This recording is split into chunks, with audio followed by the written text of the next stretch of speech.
وعباد الرحمن الذين يمشون على الأرض هونا وإذا خاطبهم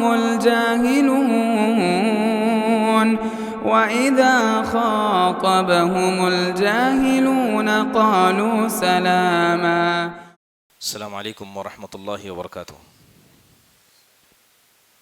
الحمد للہ رب العالمین والصلاة والسلام على سید الانبیاء والمرسلین نبینا محمد وعلى آلہ وصحبہ اجمعین. اما بعد، یقول اللہ سبحانہ وتعالی وَإِذْ يَعِدُكُمُ اللَّهُ إِحْدَى الطَّائِفَتَيْنِ أَنَّهَا لَكُمْ.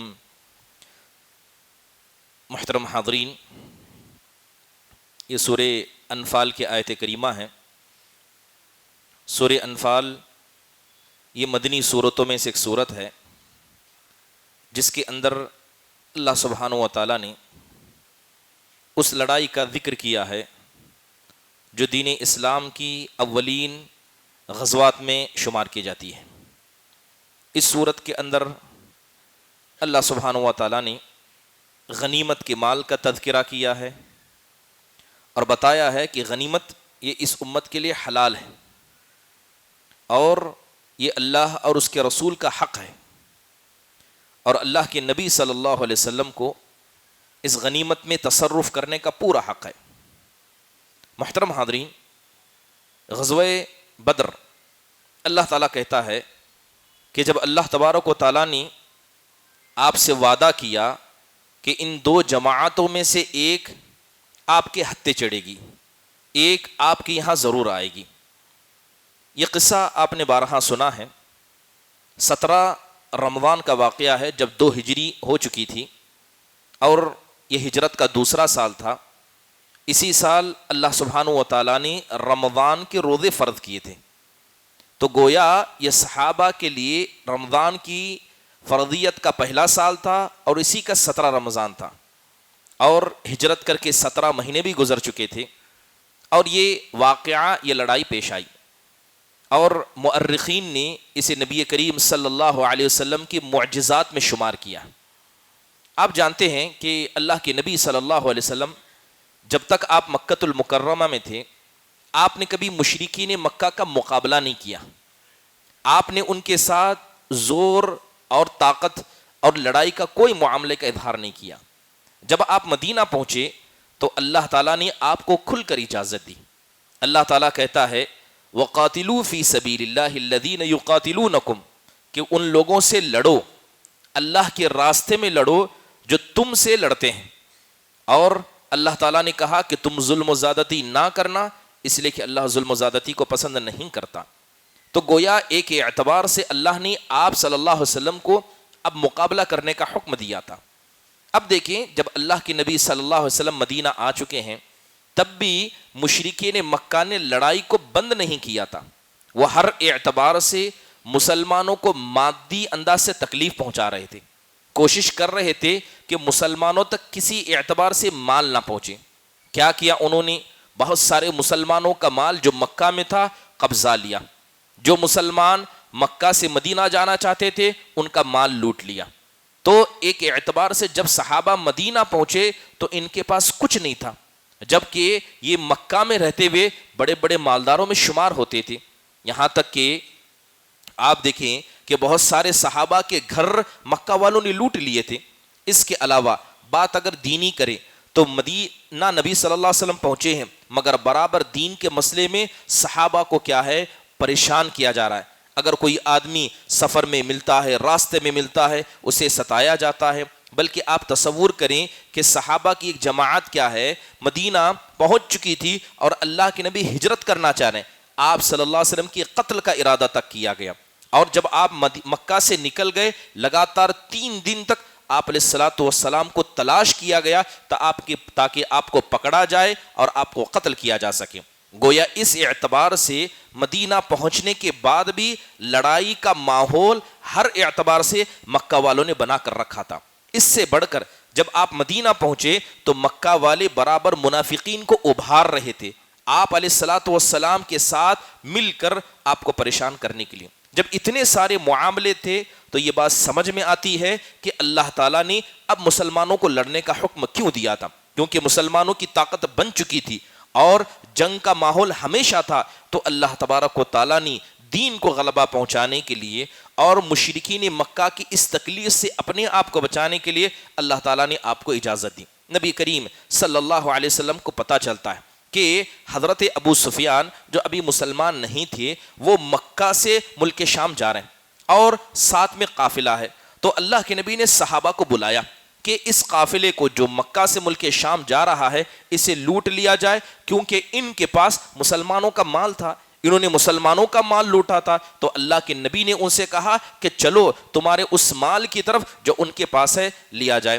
لیکن اللہ کے نبی صلی اللہ علیہ وسلم 200 مہاجرین کو لے کر نکلتے ہیں اور اس وقت آپ نے جھنڈا حضرت حمزہ بن عبد المطلب رضی اللہ عنہ کو دیا. مگر حضرت ابو سفیان رضی اللہ عنہ یہ بڑے چالاک انسان تھے، سمجھدار انسان تھے، انہیں راستے پتہ تھے اور لوگوں کی حالتیں پتہ تھی. تو کسی طرح بچتے بچاتے وہ اپنے قافلے کو لے کر ملک شام پہنچ جاتے. اب انہیں پتا تھا کہ جاتے وقت جب ہمارے قافلے کو روکا گیا جو اتنا زیادہ نہیں تھا، اب جب قافلہ لوٹ کر آئے گا اس میں ساز و سامان ہوگا، مسلمان ضرور ہمارے راستے کو روکیں گے. اور ہوا بھی ایسے. جب حضرت ابو سفیان کا قافلہ ملک شام سے لوٹ رہا تھا تو اس کے اندر 1000 اونٹ تھے اور تجارت کا بے شمار سامان تھا. اللہ کے نبی صلی اللہ علیہ وسلم کو پتا چلا کہ ابو سفیان رضی اللہ عنہ ملک شام سے لوٹ رہے ہیں. تو آپ نے کہا ھذا عیر قریش فیہا اموالہم فاخرجوا الیہا. آپ نے کہا کہ یہ قریش کا قافلہ ہے، یہ لوٹ کر آ رہا ہے اور اس میں ان کا بے شمار سامان ہے. اگر ان کے اس مال کو لوٹ لیا جائے تو ان کی طاقت کمزور ہو جائے گی، ویسے ہی جیسے انہوں نے ہمارے مال کو لوٹ کر ہم کو کمزور کرنے کی کوشش کی. اللہ کے نبی صلی اللہ علیہ وسلم نے بلایا. تو آپ علیہ الصلوۃ والسلام لڑائی کی نیت نہیں رکھتے تھے، نہ آپ کے لڑائی کا ارادہ تھا. اس لیے آپ دیکھیں کہ کچھ ہی صحابہ اس جنگ میں شریک تھے. سب سے پہلے بات کی جائے انصاری صحابہ، 230 انصاری صحابہ تھے اور 89 مہاجر صحابہ تھے. کل ملا کر 319 صحابہ اکرام اس جنگ میں شریک تھے. اس میں سے 170 اوس قبیلے کے تھے، 60 جو ہے خزرج قبیلے کے تھے. تو جب یہ صحابہ نکلتے ہیں تو اس میں 70 اونٹ مسلمانوں کے پاس تھے. قصہ سنایا گیا کہ اللہ کے نبی نے ان اونٹوں کو مسلمانوں پر بانٹا اور ہر ایک آدمی کے حصے میں ایک اونٹ آیا جس پر 3 سوار ہو سکتے تھے. لہذا قافلہ چل پڑتا ہے اور 2 ہی مسلمان ایسے تھے جن کے پاس گھوڑے تھے، ایک حضرت زبیر بن عوام، دوسرا حضرت مقداد بن اسود.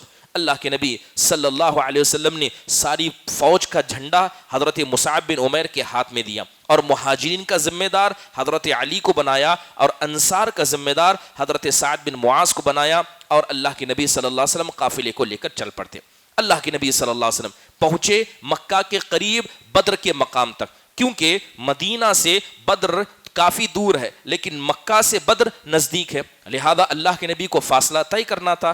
آپ جب بدر کے قریب پہنچے تو آپ نے ابو سفیان رضی اللہ عنہ کے قافلے کے بارے میں جاسوسی کرنا چاہا. تو آپ نے صحابہ کو بھیجا کیونکہ ابو سفیان رضی اللہ عنہ جانتے تھے کہ جاتے وقت کیا ہوا تھا.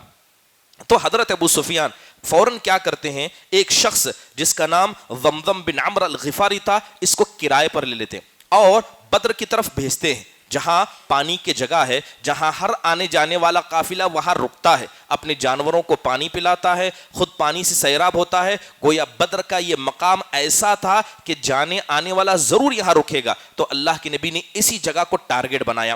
لہذا حضرت ابو سفیان آنے سے پہلے حضرت ضمضم بن عمرو الغفاری کو بھیجتے ہیں. وہ آ کر دیکھتے ہیں اور سارے ماحول کو جانچ لیتے ہیں اور جانچنے کے بعد بتاتے ہیں کہ یہ ماحول ٹھیک ہے. لیکن حضرت ابو سفیان کو یقین نہیں ہوتا تو حضرت ابو سفیان خود آنے کا ارادہ کرتے ہیں تاکہ بدر کے اس پانی کی جگہ کو تلاش کیا جا سکے. اللہ کے نبی صلی اللہ علیہ وسلم بدر سے کچھ دور پر رکتے ہیں. لہذا آپ علیہ الصلوۃ والسلام صحابہ کو بھیجتے ہیں کہ جاؤ پتہ کرو کہ حضرت ابو سفیان کا قافلہ کب تک بدر کے مقام تک پہنچے گا. اب یہ صحابہ آتے ہیں اور پانی کے منڈیر پر 2 بچیوں کو دیکھتے ہیں جو آپس میں گفتگو کر رہی تھی. وہ کہہ رہی تھی ایک بہت بڑا قریش کا قافلہ اب 3 دن کے اندر یہاں آ کر پہنچے گا. تو لہذا صحابہ نے ان کی بات کو سن لیا. یہ اونٹ پر سوار تھے، واپس چلے گئے. جیسے ہی یہ گئے کچھ دیر میں یا اسی وقت حضرت ابو سفیان وہاں آ کر پہنچے. آ کر پہنچے تو ماحول کو جانچا تو انہیں وہاں اونٹ کا لید نظر آیا, اونٹ کا گوبر نظر آیا. گئے اسے تلاشا تو اس کے اندر مدینہ کی گھٹلیاں نظر آئی.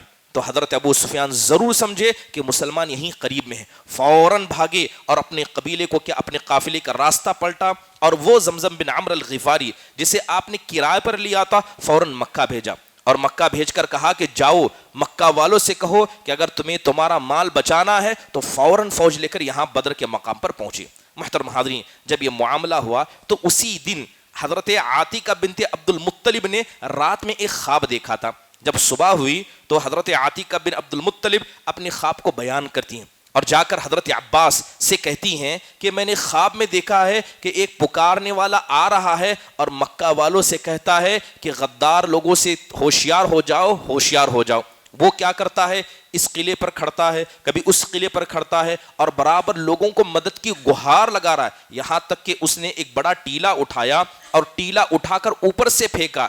وہ نیچے گرتے گرتے چکنا چور ہو گیا, لیکن اس کا ہر پتھر ہر گھر میں گھس گیا, اس پتھر کا حصہ ہر گھر میں گھس گیا. جیسے ہی حضرت عباس نے یہ خواب سنا تو کہا یہ تو بڑا منحوس خواب ہے, یہ ایک موت کی یا یوں سمجھیے ایک بلا کی دعوت یہ خواب دے رہا ہے. جیسے ہی ابو جہل کو یہ خواب پتہ چلتا ہے تو ابو جہل مذاق اڑاتے ہوئے کہتا ہے کہ میں نے تو دیکھا کہ قریش کے مرد نبوت کا دعویٰ کر رہے ہیں, کیا تمہاری عورتیں بھی نبوت کا دعویٰ کرنے لگ گئیں؟ وہ مذاق اڑانے لگا اور یہ ٹھیک جنگ سے 3 دن پہلے ہوا تھا. محترم حاضرین, اسی درمیان یعنی دوسرے دن حضرت زمزم بن عمرو الغفاری حقیقت میں مکہ پہنچتے ہیں اور پکار لگاتے ہیں. جو حضرت عاتقہ نے خواب میں بیان کیا اسی طرح پکار لگاتے ہیں اور کہتے ہیں کہ الغوث الغوث, مدد مدد. لہذا سارے مکہ والوں کو پتہ چل جاتا ہے کہ جو خواب تھا وہ تعبیر یا شرمندہ تعبیر ہو گیا. ابو جہل فوراً تیار ہوتا ہے, ابو جہل کے ہاتھ میں قافلہ دیا جاتا ہے اور 1000 کا لشکر جرار تیار ہوتا ہے تاکہ بدر کے مقام تک پہنچے. اللہ تعالیٰ نے جب یہ 1000 کا لشکر لے کر نکلے تو اللہ نے ان کی حالتوں کو بیان کیا. اللہ کہتا ہے وَلَا تَكُونُوا كَالَّذِينَ خَرَجُوا مِن دِيَارِهِمْ بَطَرًا وَرِيَاءَ النَّاسِ وَيَصُدُّونَ عَن سَبِيلِ اللَّهِ وَاللَّهُ بِمَا تَعْمَلُونَ مُحِيطٌ, کہ تم ان لوگوں کی طرح نہ ہونا جو اپنے گھروں سے مارے تکبر کے اور لوگوں کو دکھاوا کرنے کے لیے نکلے اور حقیقت میں وہ اللہ کے راستے سے روکنے نکلے تھے. لیکن حضرت ابو سفیان رضی اللہ عنہ اپنے قافلے کو وہاں سے بچا کر نکل جاتے ہیں. جب مشرکین مکہ کے اس 1000 کے لشکر کو پتہ چلتا ہے کہ جس قافلے کو بچانے کے لیے نکلے تھے وہ تو بچ کر نکل گیا, تو اس وقت اخنس بن شریق جو بنی زہرہ کے سردار تھے وہ اپنے قافلے کو لے کر نکل جاتے ہیں کہ ہم لڑنے کی نیت سے نہیں نکلے تھے, ہم تو ہمارے مال کو بچانے نکلے تھے, لہذا کیا ہے اب ہمیں لڑنا نہیں ہے. یہ کہہ کر وہ قافلے کے ایک حصے کو لے جاتا ہے, مگر ابو جہل کہتا ہے کہ ہرگز نہیں, ہم بدر کے مقام پر جائیں گے, وہاں جا کر 3 دن رکیں گے, کھائیں گے, اونٹ ذبح کریں گے تاکہ سارے مکہ اور اس کے ارد گرد لوگوں کو ہماری طاقت کا اندازہ ہو جائے. لہذا وہ کیا ہے بدر کے مقام کے قریب پہنچے. اللہ کے نبی صلی اللہ علیہ وسلم بدر کے ایک دوسرے طرف ہیں جو مدینہ کے سمت ہے اور بدر کے دوسرے سمت مشرکین مکہ ہے, جبکہ حضرت ابو سفیان کا قافلہ دونوں کے بیچ سے نکل چکا تھا. اللہ نے اس حالت کو بیان کرتے ہوئے کہا اذ انتم بالعدوۃ الدنیا وهم بالعدوۃ القصوى والركب اسفل منکم, کہ تم جب میدان کے اس طرف تھے اور مشرکین مکہ دوسری طرف, جبکہ قافلہ کیا ہے تمہارے نیچے سے نکل چکا تھا. اللہ کہتا ہے کہ اگر تم لڑائی کا ارادہ کرتے تو تم موعد یعنی وقت کے مسئلے میں اختلاف کرتے. اب اللہ کے نبی صلی اللہ علیہ وسلم کو پتہ چل چکا تھا کہ مشرکین مکہ کا ایک بڑا لشکر بدر کے دوسرے سمت لڑائی کے نیت سے آ چکا ہے. اللہ کے نبی صلی اللہ علیہ وسلم نے صحابہ سے مشورہ کیا کہ اب کرنا کیا ہے. تو صحابہ اکرام کھڑے ہوئے مشورہ دینے لگے. حضرت ابو بکر کھڑے ہوتے ہیں مشورہ دیتے ہیں, حضرت عمر کھڑے ہوتے ہیں, یہاں تک کہ حضرت مقداد بن اسود کھڑے ہوتے ہیں. یہ سب مہاجر صحابہ تھے. یہ کہتے ہیں کہ امضی حیث اراک اللہ, اے اللہ کے نبی آپ جہاں لے چلنا چاہتے ہیں ہمیں لے چلیں. ہم کبھی ایسا نہیں کہیں گے جس طرح حضرت موسیٰ سے قوم موسیٰ نے کہا تھا اذهب انت وربک فقاتلا, کہ اے موسیٰ تم جاؤ تمہارا رب جائے لڑے, ہم یہاں پر بیٹھے ہیں. ہم ایسا نہیں کہیں گے.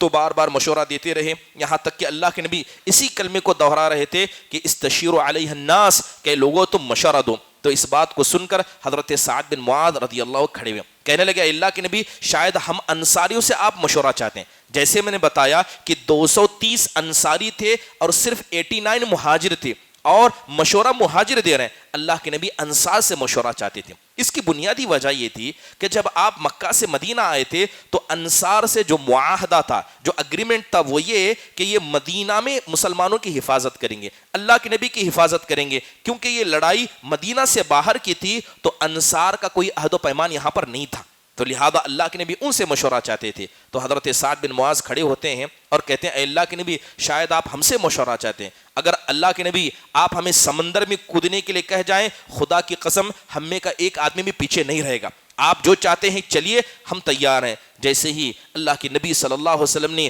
انصاریوں کے مشورے کو سنا، آپ اٹھ کر کھڑے ہو گئے۔ آپ نے کہا سیرو وابشروا، کہا کہ اب چل پڑو اور خوش ہو جاؤ، کیونکہ اللہ تعالیٰ نے 2 جماعتوں میں سے ایک جماعت کے حوالے سے مجھ سے وعدہ کیا ہے کہ وہ مسلمانوں کی تلوار کی مار کی اندر آئے گی۔ ابو سفیان کا قافلہ بچ گیا، ابھی 1000 کا لشکر ہی نگاہوں کے سامنے تھا۔ اللہ کے نبی صلی اللہ علیہ وسلم بدر کے ایک مقام پر پہنچ جاتے ہیں، دوسری طرف مشرکین مکہ تھے، رات کا وقت تھا۔ اللہ تبارک و تعالیٰ نے ذکر کیا کہ اللہ تعالیٰ نے صحابہ کے اوپر نیند ڈال دی۔ یہ جنگ سے ایک دن پہلے کی رات ہے، رات کا وقت ہوا، اللہ تعالیٰ نے صحابہ کے اوپر نیند کو ڈال دیا۔ ایسی نیند ہوئی کہ اکثر صحابہ کو جنابت ہوگی، یعنی اس قدر مدہوش ہو کر سو گئے۔ اللہ تعالیٰ ایک اعتبار سے صحابہ کے دل کو آرام پہنچا رہا تھا۔ صبح ہونے سے پہلے اتنی تیز دار بارش ہوئی کہ جس کی وجہ سے سب صحابہ کا غسل بھی ہوا، کیونکہ صحابہ ایک سمت تھے، بارش تیز دار ہوئی اور اس کا بہتا ہوا پانی سیدھے مشرکین مکہ کی طرف سیلاب بن کر آ گیا۔ مسلمان جہاں تھے وہاں کی مٹی جم گئی، اور جس طرف مشرکین مکہ تھے ان کی مٹی پانی کی وجہ سے اور گیلی ہو گئی۔ لہذا اللہ تبارک و تعالیٰ کی طرف سے ایک آسانی ہوئی۔ اسی کے بعد حضرت خباب بن منذر رضی اللہ عنہ اللہ کے نبی کے پاس آتے ہیں، کہتے ہیں اے اللہ کے نبی، آپ جو یہاں پر کھڑے ہیں یہ اللہ کا حکم ہے یا یہ ایک لڑائی کی چال ہے؟ تو اللہ کے نبی نے کہا لڑائی کی چال ہے۔ تو حضرت خباب کہتے ہیں کہ یہ صحیح جگہ نہیں ہے، ہم کو بدر کی جگہ چلنا چاہیے اور سیدھا وہاں جانا چاہیے جہاں پانی کے بڑے بڑے کنویں ہیں۔ ہم کیا کریں گے، سب سے آخر والے کنویں کے پاس رکیں گے اور پیچھے والے سارے کنووں کو مٹا دیں گے، اپنے لیے پانی پینے کو محفوظ کر لیں گے، اور مشرکین مکہ کے لیے کوئی پانی پینے کی جگہ نہیں ہوگی۔ تو اللہ کے نبی نے مشورہ قبول کیا، لہذا آپ نے صبح ہوتی سارے قافلے کو لے کر آگے چل پڑے۔ اب حضرت سعد بن معاذ کہنے لگے اے اللہ کے نبی، ہم چاہتے ہیں کہ پہاڑ کے ایک کونے میں آپ کے لیے ایک چھپر بنایا جائے، جہاں سے آپ رہ کر ہماری نگہبانی کریں اور آپ بھی محفوظ ہو جائیں۔ اگر ہم جیت جائیں گے تو آپ کے ساتھ مدینہ چلے جائیں گے، اگر ہم اس جنگ میں مارے گئے تو آپ کا مدینہ واپس جانا ضروری ہے۔ لہذا ان کے حکم سے ایک کیا ہے، چھوٹا سا فریش بنایا گیا۔ محترم حاضرین، صبح کا وقت ہوتا ہے، اب مشرکین مکہ اور مسلمان آپس میں ایک دوسرے کو دیکھ رہے، جنگ کی صبح ہو چکی ہے۔ اللہ کے نبی صلی اللہ علیہ وسلم نے ان مشرکین مکہ کے لشکر جرار کو آتے دیکھا تو آپ نے کہا، آپ نے ہاتھ اٹھا کر اللہ سے دعا کرنا شروع کیا۔ آپ کہتے ہیں اللہم ہذہ قریش قد اقبلت بخیلائها وفقرها۔ آپ نے ہاتھ اٹھا کر کہا اے اللہ تعالیٰ، یہ قریش ہیں جو اپنے گھوڑوں کو اور اپنے فخر کو تیرے دین سے لڑنے کے لیے لے کے آئے۔ لہذا آپ علیہ الصلوۃ والسلام نے دیکھا کہ بہت سارے لوگ لڑائی کے لیے تیار نہیں تھے۔ ہوا یہ کہ عتبہ بن ربیعہ جو بڑا سردار تھا وہ کہنے لگا کہ ہمیں لڑنا نہیں چاہیے، کیونکہ یہ محمد صلی اللہ علیہ وسلم ہے، اگر یہ اپنے سچ میں سچے نبی ہیں، ہم ان سے لڑیں گے تو گویا ایک نبی سے لڑنے کی نحوست ہم پر رہے گی۔ عتبہ بن ربیعہ منع کرتا رہا، مگر ابو جہل اس کا مذاق اڑاتا رہا، کہا کہ عتبہ تم تو کیا ہے، بزدل ہو چکے ہو۔ اللہ کے نبی صلی اللہ علیہ وسلم کہنے لگے کہ دیکھو اتنا بڑا قافلہ ہے، اگر ان میں سے کسی آدمی کے پاس خیر ہے تو اس لال اونٹ والے کے پاس ہے۔ وہ لال اونٹ والا کون تھا؟ یہی عتبہ بن ربیعہ تھا جو لڑائی نہیں کرنا چاہتا تھا۔ اس کے بعد مشرکین مکہ نے چاہا، آ کر دیکھا کہ پانی کے سارے کنویں مسلمانوں نے پاٹ دیے، بس ایک کنواں ہے جہاں پر مسلمانوں کا قبضہ ہے۔ تو مشرکین مکہ نے اجازت مانگی اللہ کے نبی سے کہ ہم پانی پینا چاہتے ہیں۔ اللہ کے نبی نے وہاں بھی اجازت دی۔ اللہ کے نبی صلی اللہ علیہ وسلم دیکھ رہے ہیں کہ مشرکین مکہ آ رہے ہیں، پانی پی رہے ہیں۔ آپ نے اشارہ کرتے ہوئے کہا خدا کی قسم، جتنے لوگوں نے یہاں آ کر پانی پیا ہے سب کی لاشوں کو میں نے مرتا دیکھا ہے، سب کو میں نے مرتا دیکھا ہے، اور جتنوں نے پانی پیا سب مارے گئے سوائے حکیم بن حزام رضی اللہ عنہ کے، جو بعد میں جا کر مسلمان ہو گئے تھے۔ اسی درمیان ایک شخص تھا، جب سارے مشرکین مکہ پانی پی کر چلے گئے تو ایک شخص جس کا نام اسود بن عبد الاسود المخزومی تھا، یہ بڑا بد اخلاق تھا۔ یہ کہنے لگا کہ اب میں اکیلا جاؤں گا اور جا کر وہاں سے پانی پیوں گا، اور پانی پی کر اس کنویں کو بند کر کے بھی آؤں گا۔ لہذا وہ نکلا۔ حضرت حمزہ دیکھ رہے ہیں کہ وہ تیز ترار گھوڑے پر آ رہا ہے، آگے بڑھے، اسے ایک ایسی مار ماری کہ اس کا پیر کٹ گیا۔ پھر بھی وہ اسی طرح دوڑتے دوڑتے اس کنویں کے قریب پہنچا، اور حضرت حمزہ نے کنویں پر اسے پانی پینے سے ہی پہلے قتل کر دیا۔ محترم حاضرین، اسی درمیان حضرت عمیر بن وہب الجمحی مسلمانوں کے قافلے کا زیارت کرنے آتے ہیں، مشرکین میں سے تھے، سردار تھے۔ جب وہ قافلے کی زیارت کر کے واپس جاتے ہیں تو مکہ والوں سے کہتے ہیں خدا کی قسم میں نے موت اور مصیبتوں کو ان مدینہ والوں کی نیتوں میں دیکھا ہے، یعنی یہ مرنے ہی کے لیے یہاں ہیں، یا تو یہ مریں گے یا تو ماریں گے، ایسی ان کی حالت ہے، گویا میں موتوں کو ان کے سروں پر دیکھ رہا ہوں۔ یہ ساری بات چیت ہوئی، اللہ کے نبی صلی اللہ علیہ وسلم جاتے ہیں اپنے اس چھپر پر جس کو آپ کے لیے بنایا گیا تھا، اور آپ وہاں جا کر دعا کرنے لگتے ہیں۔ دعا کرتے ہوئے کہتے ہیں اللہم ان تہلک ہذہ العصابۃ اليوم لا تعبد۔ آپ ہاتھ اٹھا کر کہتے ہیں اے اللہ یہ جو جماعت یہاں پر ہے اگر یہ آج ماری گئی، اے اللہ پھر تیری عبادت زمین میں نہیں ہوگی۔ آپ اتنا گڑ گڑا رہے تھے، دعا کر رہے تھے۔ حضرت ابو بکر آتے ہیں، دیکھتے ہیں کہ آپ نے ہاتھ اٹھائے تھے، آپ کی بغل کی سفیدی نظر آ رہی تھی اور آپ گڑ گڑا کر رو رہے تھے، یہاں تک کہ اللہ کے نبی کی چادر گر گئی۔ حضرت ابو بکر آتے ہیں، چادر آپ کے کندھے پر ڈالتے ہیں اور کہتے ہیں اے اللہ کے نبی بس کیجیے، آپ نے اپنے رب کو پکار لیا اور رب سے دعا کیجیے، اب اللہ تبارک و تعالیٰ ہی ہمارا مالک ہے۔ لہذا اس کے بعد اللہ کے نبی صلی اللہ علیہ وسلم کچھ دیر لیٹ جاتے، یہ قصہ ہونے کے بعد آپ لیٹ جاتے، جیسے ہی آپ اٹھتے ہیں کہتے ہیں ابو بکر خوش ہو جاؤ، یہ حضرت جبرائیل ہیں جو آسمان سے فرشتوں کو لے کر اتر رہے ہیں۔ پھر آپ نے کہا شاءت الوجوہ، یہ چہرے کالے ہو جائیں، برباد ہو جائیں۔ آپ چھپر سے باہر نکلے، آپ نے مٹی اٹھائی اور مٹی کو زور سے مشرکین مکہ کی طرف پھینکا۔ اللہ تعالیٰ کہتا ہے وَمَا رَمَيْتَ إِذْ رَمَيْتَ وَلَكِنَّ اللَّهَ رَمَى، کہ جب آپ نے پھینکا اسے آپ نے نہیں بلکہ ہم نے پھینکا۔ اللہ کے نبی نے صرف ایک مٹی پھینکی تھی، لیکن کوئی مشرکین مکہ کا آدمی ایسا نہیں تھا جس کے ناک اور منہ تک کو مٹی نہ پہنچی ہو۔ اسی لیے اللہ کہتا ہے کہ جب آپ نے پھینکا حقیقت میں وہ آپ نے نہیں ہم نے پھینکا۔ اللہ کے نبی صلی اللہ علیہ وسلم نیچے اترے، اس کے بعد مبارزت کا مسئلہ آیا۔ مبارزت یعنی جنگ سے پہلے ایک چھوٹی جنگ ہوتی تھی، 3 ان کے طرف سے 3 مسلمانوں کی طرف سے۔ لہذا مشرکین مکہ کی طرف سے عتبہ بن ربیعہ، شیبہ بن ربیعہ، ولید بن عتبہ، یہ تینوں آگے بڑھے۔ ان کے مقابلے میں 3 انصاری صاحب آگے بڑھے، تو ان لوگوں نے کہا کہ ان کو ہم نہیں جانتے، ہم چاہتے ہیں کہ ہمارے بھائی کے بچے ہم سے لڑنے آئیں۔ تو جیسے ہی انہوں نے بات کہی تو اللہ کے نبی صلی اللہ علیہ وسلم نے 3 مہاجرین کو کھڑا کیا۔ اس میں سے سب سے پہلے کون تھے؟ حضرت عبیدہ بن حارث بن عبد المطلب تھے، حضرت حمزہ بن عبد المطلب تھے، علی بن ابی طالب تھے، جو سب آپ کے رشتہ دار تھے۔ آپ نے ان تینوں کو کھڑا کیا۔ حضرت علی نے اپنے مد مقابل کو مار دیا، حضرت حمزہ نے مار دیا، مگر حضرت عبیدہ بن حارث بن عبد المطلب یہ زخمی ہو گئے، بعد میں انہیں بچا لیا گیا۔ اس کے بعد لڑائی شروع ہو جاتی ہے۔ جیسے ہی لڑائی شروع ہو جاتی ہے تو سب سے پہلے مسلمانوں کی طرف سے پہلے شکار یعنی پہلا قتل ہونے والے، شہید ہونے والے ایک صحابی جن کا نام محجہ، جو حضرت عمر بن خطاب کے غلام تھے، وہ پانی بھرنے گئے، اچانک ایک تیر آیا اور سیدھے گردن میں لگا، یہ پہلے مسلمانوں کے شہید تھے۔ اس کے بعد لڑائی شروع ہو جاتی ہے، مسلمان آگے بڑھتے ہیں اور اللہ تعالیٰ کی طرف سے فرشتے اترتے ہیں۔ صحابہ نے دیکھا کہ وہ ایک آدمی کے پیچھے لگے تھے، اچانک کوڑے کی مار پڑتی ہے، اس طرح جنگ ختم ہو جاتی ہے، فرشتے ہو جاتے ہیں۔ اس جنگ کے اندر کچھ عجیب قصے ہوئے جو حقیقت میں معجزے سے کم نہیں تھے۔ حدیث کے اندر بیان کیا گیا کہ جیسے ہی جنگ شروع ہوئی، جنگ شروع ہوتے ہی شیطان حقیقت میں ایک شخص کے شکل میں آیا اور آ کر کہتا ہے کہ میرا قافلہ پیچھے ہے، وہ قریب آنے والا ہے، لہذا میں اپنے قافلے کی مدد سے تمہاری مدد کروں گا، تم گھبرانا مت۔ لیکن جیسے ہی آسمان سے فرشتوں کو اترتا دیکھا، شیطان دم لگا کر بھاگنے لگا۔ تو لوگ کہنے لگے کہ تم تو مدد کی وعدہ کرتے تھے، تم تو مدد کی بات کرتے تھے۔ تو شیطان کہنے لگا کہ ان کو اترتے میں دیکھ رہا ہوں جن کو تم نہیں دیکھ پا رہے ہو، لہذا شیطان وہاں سے بھاگ گیا۔ یہی وہ جنگ تھی جس کے اندر اس امت کا فرعون ابو جہل بن ہشام قتل کر دیا گیا، مارا گیا۔ اسے مارا کون؟ 2 معصوم بچوں نے۔ جب جنگ ختم ہوئی تو اللہ کے نبی نے کہا کہ جاؤ دیکھو ابو جہل کا کیا ہوا. تو حضرت عبداللہ بن مسعود رضی اللہ عنہ گئے تو کیا دیکھتے ہیں کہ ابو جہل اپنی آخری سانسوں کو گن رہا تھا, تلوار ہاتھ میں تھی, اس کے سینے پر پیر رکھا, اس کی گردن کاٹنا چاہا. تو ایسی حالت میں بھی ابو جہل کہتا ہے لقد سعدت مرکبا صعبا یروع الغنم, کہتا ہے کہ اے بکری کے چرانے والے تم نے بڑے خطرناک چٹان پر اپنا پیر رکھا ہے. لہذا حضرت عبداللہ بن مسعود نے اس کی گردن کو کاٹ دیا اور لے کر آئے. اسی میں امیہ بن خلف بھی مارا گیا تھا. امیہ بن خلف یہ مشرکین مکہ کے بڑے سرداروں میں سے تھا.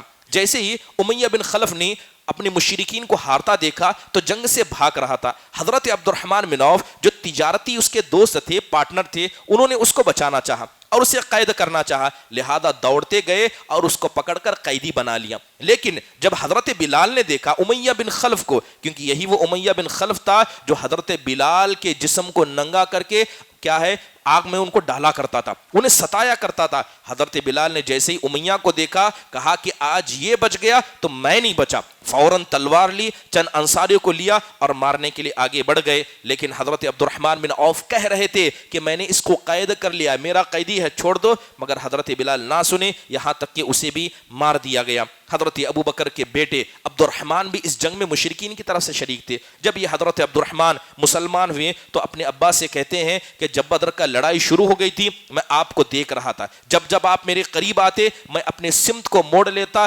میں نہیں چاہتا تھا کہ میں اپنی تلوار سے اپنے باپ کو ماروں. تو حضرت ابو بکر کہتے ہیں اللہ کا شکر مانو کہ تم نے مجھے چھوڑا, اگر تم میرے سامنے آتے تو میں ایک لمحہ بھی نہیں سوچتا کہ تم میرے بیٹے ہو. اسی جنگ میں ایک صحابی جن کا نام حضرت ابو حذیفہ جو عتبہ بن ربیعہ کے بیٹے تھے, جو مسلمان تھے, جب انہیں پتا چلا کہ ان کا باپ مارا گیا ہے اور قلیب بدر میں پھینکا گیا ہے تو یہ رونے لگ گئے تھے. تو پوچھا گیا تو کہنے لگے میں چاہتا تھا کہ میرا باپ بڑا سمجھدار انسان تھا, بڑا اچھا انسان تھا, میری نیت تھی کہ یہ مسلمان ہو جاتا مگر یہ مسلمان نہیں ہو سکا. محترم حاضرین, اس جنگ کا نتیجہ کیا ہوا؟ 70 مشرکین مکہ مارے گئے, 70 قید کر لیے گئے. اب مسلمانوں کی طرف سے 14 مسلمان مارے گئے تھے, جس میں 6 مہاجرین تھے اور 8 انصار تھے. اور جب اللہ کے نبی صلی اللہ علیہ وسلم جنگ ہو گئی تو مشرکین مکہ کا بچا کچا قافلہ وہاں سے مکہ لوٹ گیا. اللہ کے نبی 3 دن تک اسی بدر کی جگہ پر رہے. جتنی لاشیں تھیں آپ نے ان کو دفن کر دیا,